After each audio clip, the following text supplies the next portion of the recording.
Beatitudes in northern Galilee above Capernaum, next to the Sea of Galilee, where Jesus Christ gave the Sermon on the Mount. Yet almost none, including modern Christendom, understand what Christ said in this most famous sermon.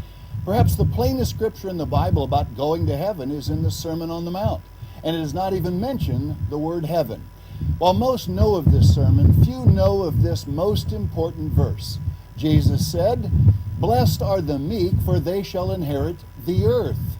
Have you ever heard even one minister say that God's purpose for Christians is to inherit the earth? I doubt it, and yet there it is at the very beginning of the New Testament. What may be more amazing is that Christ was quoting Psalm 37, verse 11. It states the exact same thing. It would not have been strange for him to reference Psalms, since all his listeners would have been familiar with this scripture. To have said that the meek shall inherit heaven certainly would have been strange to their ears. Let's examine another plain scripture, which adds another element. The Apostle John recorded the following, "And has, speaking of God, made them, the saints, unto our God kings and priests, and they, the saints, shall reign on the earth." The reward of God's saints is to inherit future rulership on the earth as kings and priests. This is plain. I'll ask again. Have you ever heard a minister say that God's purpose for you is to reign on the earth as kings and priests? Be honest, of course not. You must at least admit that becoming a king is more appealing than riding clouds, playing harps, or rolling around heaven for eternity. Now, will you believe the plain words of the Bible or continue in popular but baseless assumptions? The New Testament reveals there are two different Jesus.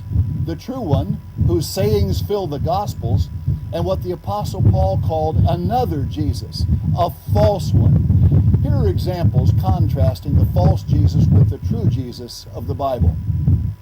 The ministers of one Jesus teach the saved go to heaven.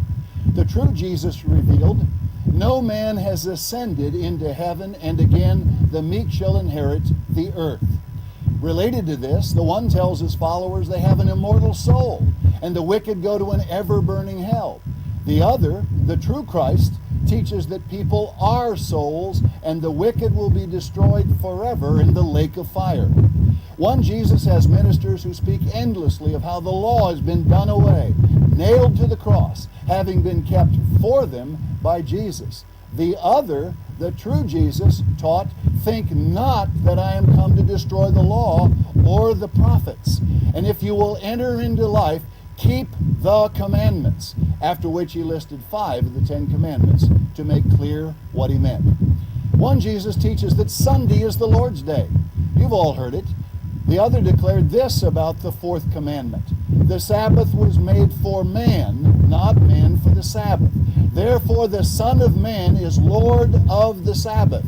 He did not say the Sabbath was made for Jews, and I am a Jew, so that is why I keep it. But you don't need to, because I'm now Lord of Sunday. One is left to wonder, if Jesus had said to keep Sunday, would the whole world keep Saturday? Think for a moment. Almost everything God says to do, men do not do. Almost everything God says not to do, men do. In the Sermon on the Mount, Jesus also says, "Swear not at all." Yet people routinely swear over Bibles in courtrooms and about nearly everything else one can think of. He says, "Love your enemies." So men kill them in war and hate in other ways. Again in the Sermon on the Mount he says, "Think not that I am come to destroy the law." Yet preachers declare, you can't keep the law. Jesus did away with it because he kept it for us. Human beings seemingly examine the Bible for everything God says, only to find a reason to do or believe the exact opposite. Let's see a final comparison between the false Jesus and the true Jesus Christ of the Bible. One does not care how you worship him, what customs and doctrines you believe. The other is a jealous God, demanding in John 4 that we worship him in spirit and in truth, and says, if you continue in my word, then are you my disciples indeed, and you shall know the truth, and the truth shall make you free. To conclude the Sermon on the Mount, Jesus explained this: whosoever hears these sayings of mine, meaning what Jesus taught, the truth, and does them, I will liken him unto a wise man which built his house upon a rock. And then the passage goes on to show that that person endures when wind, rain, and floods come. But then adds, and everyone that hears these sayings of mine, the truth, what Jesus really taught, and does them not, shall be likened unto a foolish man, which built his house upon the sand. The verse continues with what happens to that house. It collapses under the unexpected stress of normal storms and floods that eventually strike every person. Study, find out what Jesus really taught, and then do it. Until next time, from the Mount of Beatitudes, this is David C. Pack saying, goodbye, friends.